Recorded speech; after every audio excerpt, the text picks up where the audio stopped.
Dear student, आप सभी को नमस्कार। आज के इस वीडियो में हम जेएनवी-एसटी के नवीनतम पाठ्यक्रम पर आधारित नवोदय का जो गणित मैथ्स है उसमें हमारा जो सबसे पहला चैप्टर है संख्या पद्धति अर्थात नंबर सिस्टम के पहले भाग का वीडियो हम बनाने जा रहे हैं। इसमें आपको बेसिक कॉन्सेप्ट के साथ विस्तार पूर्वक अध्ययन कराया जाएगा। चलिए शुरुआत करेंगे वीडियो की। आप सभी विद्यार्थियों का मैं अपने इस प्यारे से YouTube चैनल में हार्दिक अभिनंदन एवं स्वागत करता हूं। इसका नाम है पीके मैथ्स एजुकेशन।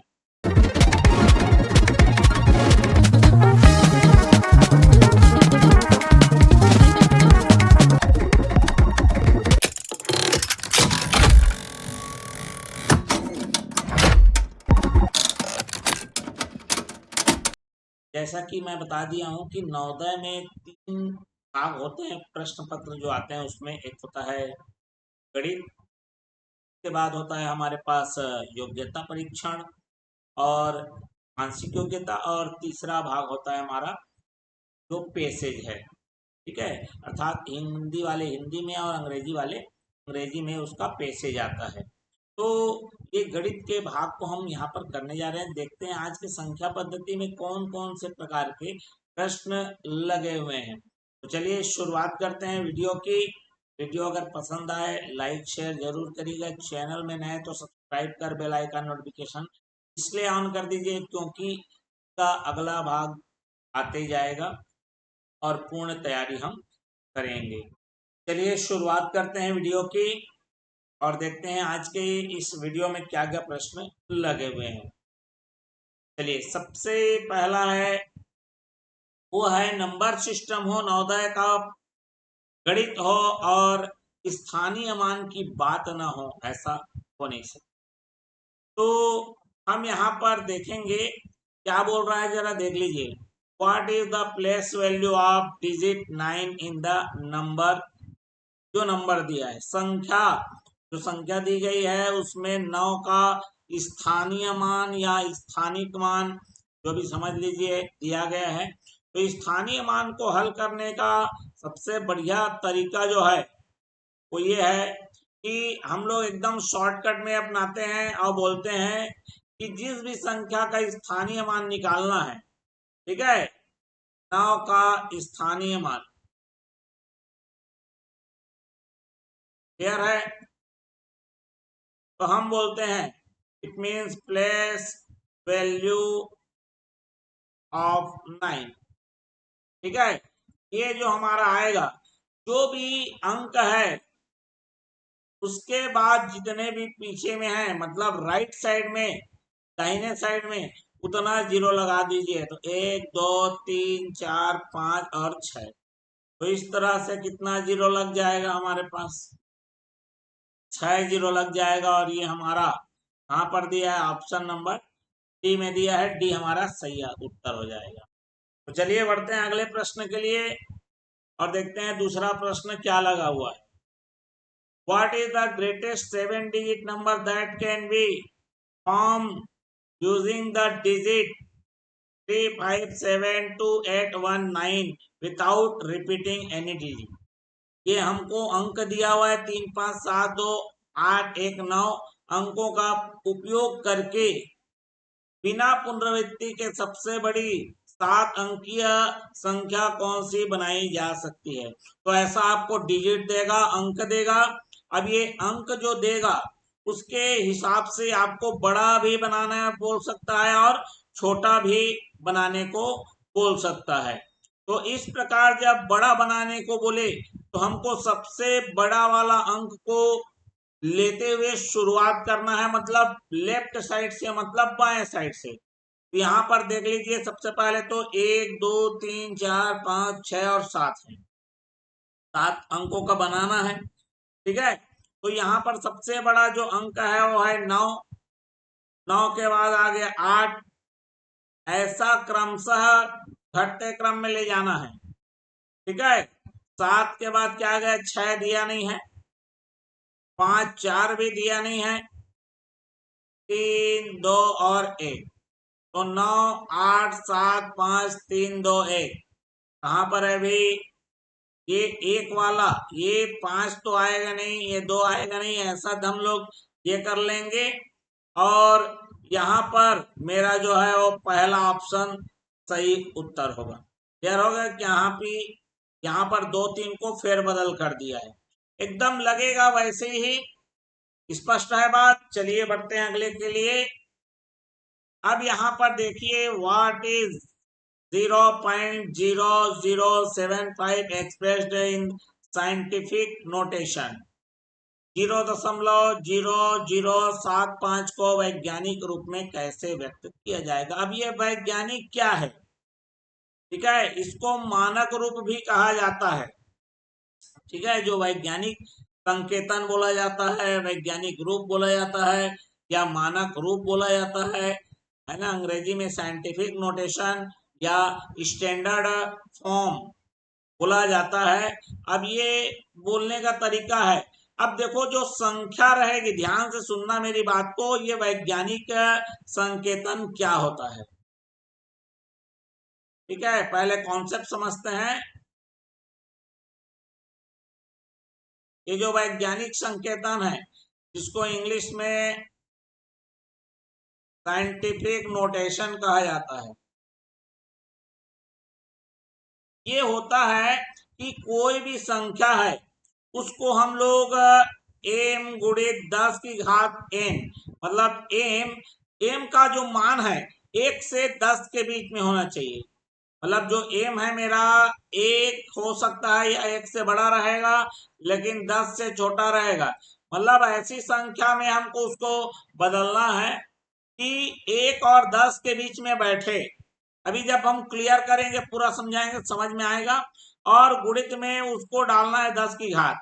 तो देखो, संख्या दो प्रकार की हो सकती है। ठीक है, यहां पर लिया मैंने 1। ठीक है, 1 से बड़ी और 1 से छोटी संख्या। दो प्रकार के प्रश्न आपके बनेंगे। आपके जो प्रश्न दिए रहेंगे, 1 से बड़ा हो सकता है या 1 से छोटा हो सकता है।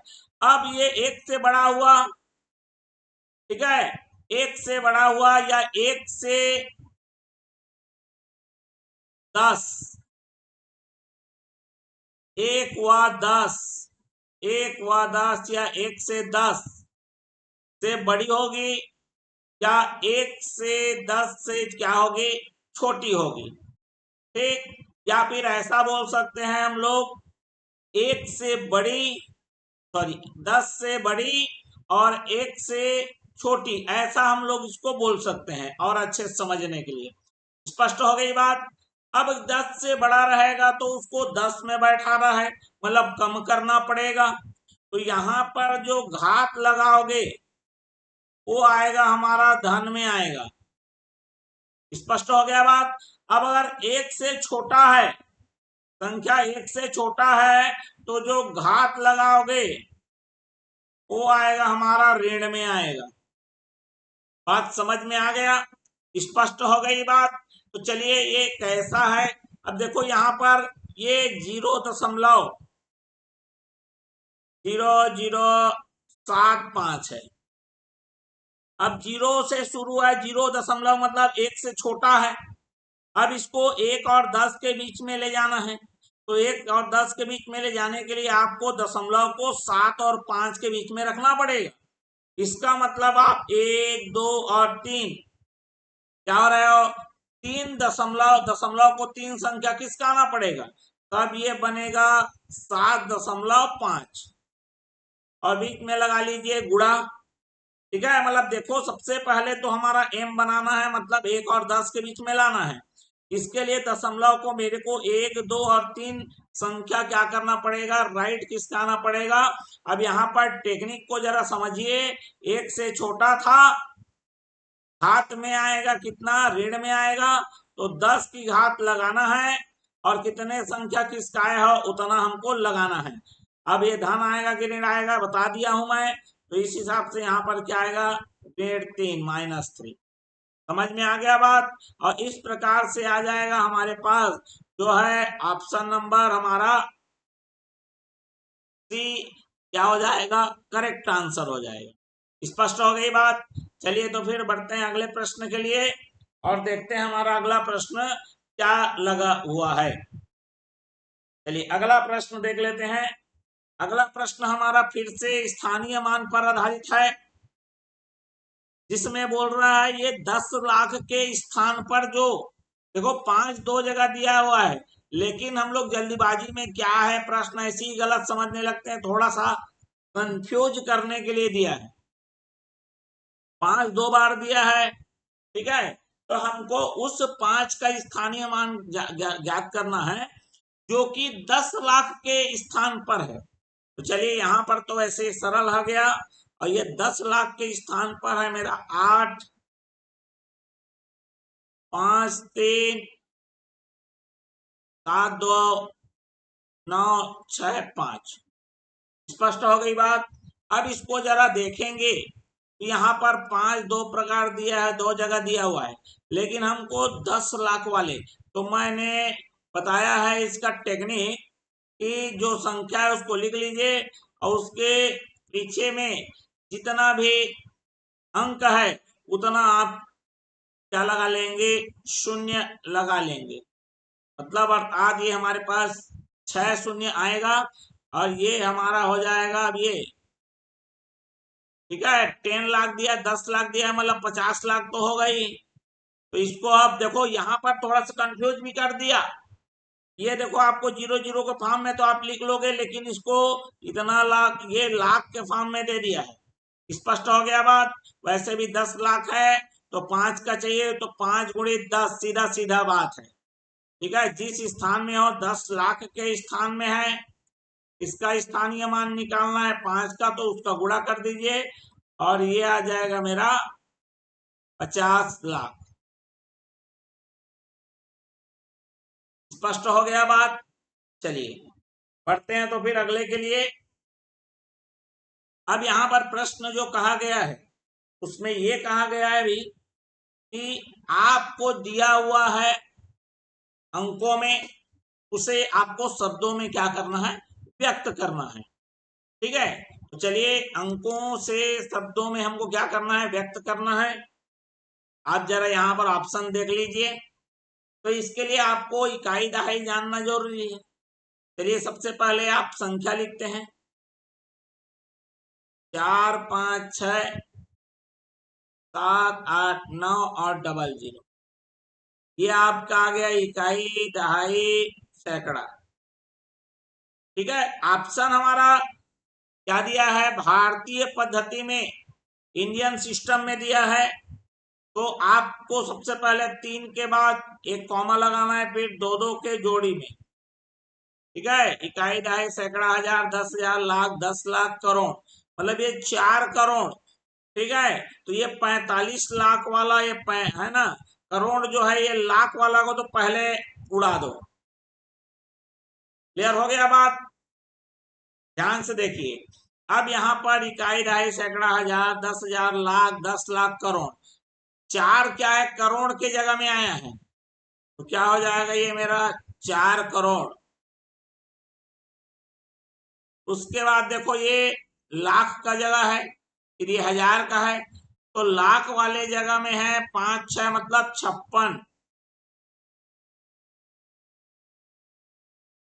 ठीक है। 56 लाख आ गया। अब 8 और 7 और 8 है वो हजार वाले जगह में है, तो 7 8 को बोलते हैं 78, हजार वाले जगह में है मतलब क्या लिखेंगे, हजार। उसके बाद 9 100 100 स्थान में है सैकड़ा के, इधर तो शून्य शून्य है, 0 0 है, क्या हो जाएगा मेरा 900। और ऐसा ऑप्शन, ठीक है, 4 करोड़ 56,78,900, ऐसा आपको ऑप्शन नंबर कहाँ दिया है, 1 में दिया हुआ है। 1 में नहीं है, 45 करोड़ लिखा है वो, ठीक है। आपको 4 करोड़ तो 45 करोड़ तो होगा नहीं, इसको भी काट दो। 4 करोड़ वाले दो थे, 56 लाख यहाँ भी है, उसके बाद क्या है, 78,000 दोनों में है, यहाँ 900 यहाँ 90 है, एकदम वैसी लगेगा। ऑप्शन नंबर सी हमारा क्या हो जाएगा, करेक्ट आंसर हो जाएगा। बढ़ते हैं अगले के लिए। अब जरा देख लीजिए इसको। What is the sum of all prime number between 1 and 20? एक से 20 के बीच में सभी अभाज्य संख्याओं का योग कितना है? अभाज्य संख्या सबसे पहले किसको बोलते हैं वो समझिए। ठीक है, अभाज्य संख्या जिसको हम लोग अंग्रेजी में प्राइम नंबर कहते हैं। अब ये होता क्या है, देखो तो एकदम सरल भाषा में यदि उसको समझना है तो हम बोलेंगे कि जो एक और अपने आप से आता है, ये पूर्णतः स्पष्ट नहीं है, लेकिन हम लोग एकदम छोटे क्लास में रहते हैं तो आसान भाषा में समझने के लिए हम लोग ऐसा बोल देते हैं। ठीक है, अब इसका एक्चुअल परिभाषा, एक्चुअल डेफिनेशन ये है। ठीक है, वह संख्या जिसके केवल दो भिन्न गुणनखंड हो। अब ये गुणनखंड मतलब factor, the number which have only two different factor, the number which have only two different factor.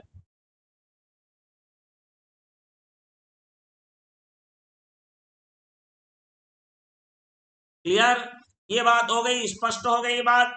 चलिए, अब ये फैक्टर क्या होता है, गुणनखंड क्या होता है, मतलब वो जिससे डिवाइड होता है, भाग हो जाता है। ठीक है, तो चलिए यहां पर मैं एक एग्जांपल लेता हूं, जैसे 6 है, 6 किससे किससे भाग जाएगा, किससे किससे डिवाइड होगा, 1 2 3 और 6 से। तो ये इसके क्या हो गए, फैक्टर हो गए, गुणनखंड हो गए। क्लियर हो गया बात। चलिए, तो इस प्रकार से हमको समझना है। तो 1 और 20 के बीच में जितने भी लोग हैं उनको जोड़ना भी है। चलिए, तो सबसे पहले तो अब आदमी एक को ले लेंगे, क्योंकि एक अपने आप से भाग जाता है और स्वयं से ही भाग जाता है, लेकिन एक हमारा अभाज्य संख्या नहीं है, इसीलिए मैं इसको सुस्पष्ट किया हूं। यहां से दो अलग अलग होना चाहिए, दोनों अलग होना चाहिए। तो हमारी शुरुआत होगी 2 से, फिर आ गया 3, फिर आ गया 5, फिर आ गया 7, फिर 9 नहीं होगा क्योंकि 1 3 और 9 से जाता है। इधर पहुंच गए 11, फिर 13 17 और क्या आ गया 19। इनको जोड़ दीजिए और ये हमारा जो आएगा 2 3 5 5 10 7 17 और एक 18 और 3 21, 21 और 7 28 और 9 37। 7 आ रहा है आखिरी में, मतलब 77 आने का चांस बन रहा है, अभी पूरा नहीं हुआ है। ठीक है, 3 एक 4 एक 5 एक 6 और एक 7, बिल्कुल आ गया हमारा 77। और इस प्रकार से ऑप्शन नंबर बी हमारा क्या हो जाएगा, सही उत्तर हो जाएगा। स्पष्ट हो गई बात। चलिए, तो फिर बढ़ते हैं अगले प्रश्न के लिए और देखते हैं अगला प्रश्न क्या लगा हुआ है। अगला प्रश्न है, what is the difference between the number of digit in 1 million and 1 billion? 1 million और 1 बिलियन में अंकों की संख्या का अंतर कितना है? अब आदमी को लगेगा सर ऑप्शन गलत दिया हुआ है। 1 मिलियन, अब क्या करेगा, 1 बिलियन और 1 मिलियन को क्या करने लग जाएगा, ये ऐसा। क्लियर हो गया बात, ये हो गया मेरा 1 मिलियन। क्लियर हो गया बात, और हो जाएगा मेरा 1 बिलियन, ये है, ये 1 मिलियन है। ठीक है, 1 बिलियन क्या हो जाएगा,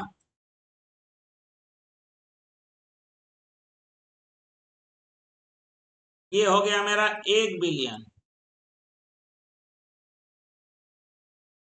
ठीक है, ये 1 मिलियन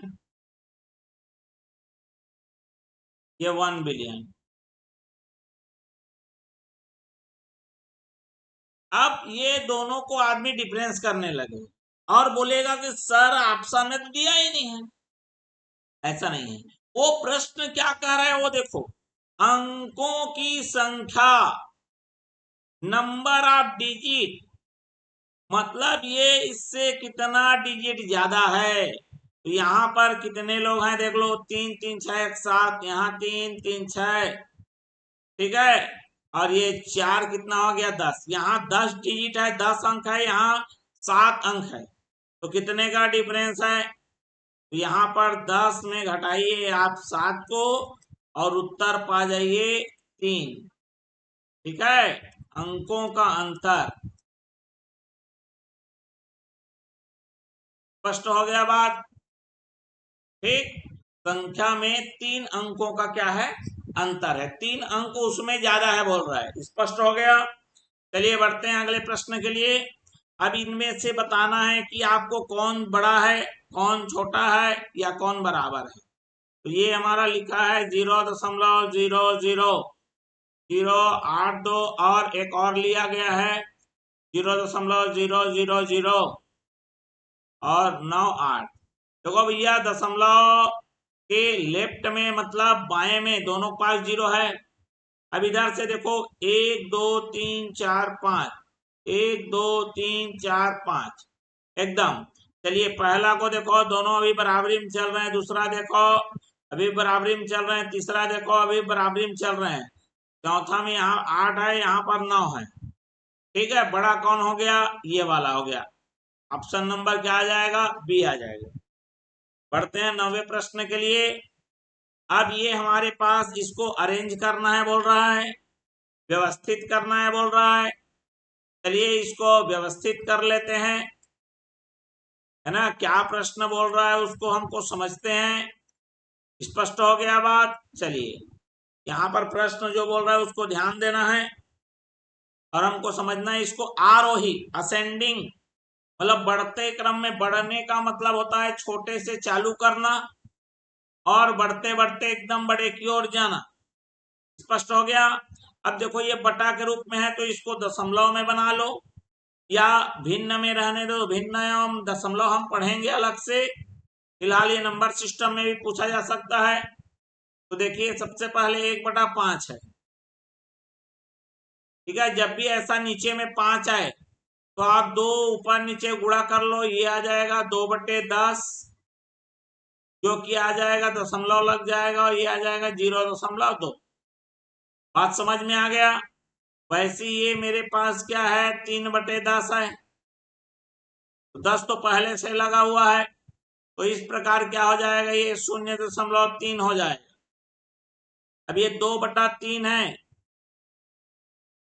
तो ये हमारा क्या होगा, 2 तो 3 से शून्य बार में जाएगा।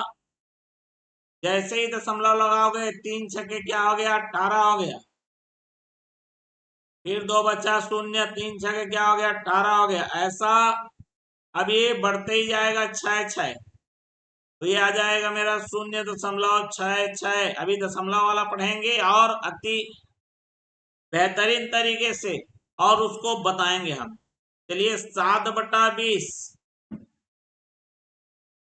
ठीक है। जब भी संख्या के बटे में 20 है, ऊपर नीचे 5 गुणा कर लीजिए। 7 पंचे कितना हो गया, 35, और 20 पंचे हो गया 100। इससे दशमलव लगाने में आपको आसानी जाएगा। अब देखो एक के बाद 2 जीरो है, तो ये 35 में 0.35। अब यहाँ पर दिख रहा होगा सबसे जो छोटा है वो है 0.2। उससे बड़ा कौन है? उससे बड़ा हमारा है 0.3। उससे बड़ा है 0.35 और सबसे बड़ा है 0.66। ये 0.2 कहाँ से आए, 1/5 से। 0.3 3/10 से। 0.35 ये आया मेरा 7/20 से। और सबसे आखिरी में रहेगा 2/3। 2/3 तीनों जगह है, ये तो पहले काट दो। 2/3 से पहले 7/20 आना चाहिए और 7/20 केवल यही लगा हुआ है। ऑप्शन नंबर बी हमारा क्या हो जाएगा, एकदम करेक्ट आंसर हो जाएगा। बढ़ते हैं अगले के लिए। ये देख लो प्रश्न हमारा एकदम अंतिम और संख्या पद्धति नवोदय का प्रश्न है और विस्तारित रूप ना है, ऐसा सवाल ही नहीं हो सकता। बात समझ में आ गया? चलिए देखते हैं तो फिर एक्सपेंडेड फॉर्म, ठीक है, विस्तारित रूप पढ़ना है हमको। तो यहां पर देख लो 7 के बाद कितने, राइट में दाहिने में कितने लोग हैं, 4 लोग।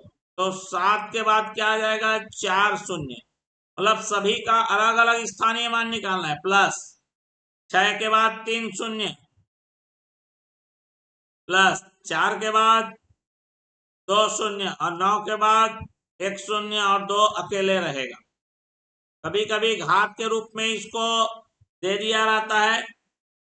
बात समझ में आ गया? ऑप्शन नंबर कहां पर दिख रहा है हमारा, पहला ही दिख रहा है। क्लियर हो गया बात? तो इस तरह से हमारा आज के इस वीडियो में हमने संख्या पद्धति से संबंधित जो प्रश्न लगे हुए थे हमारे पास, उन प्रश्नों को हमने क्या कर लिया है, हल कर लिया है। अगर ये वीडियो आपको अच्छा लगे तो वीडियो को लाइक करिए, ज्यादा से ज्यादा इसे शेयर कर दीजिए, और चैनल में नए हैं तो सब्सक्राइब कर बेल आइकन नोटिफिकेशन ऑन कर लीजिए।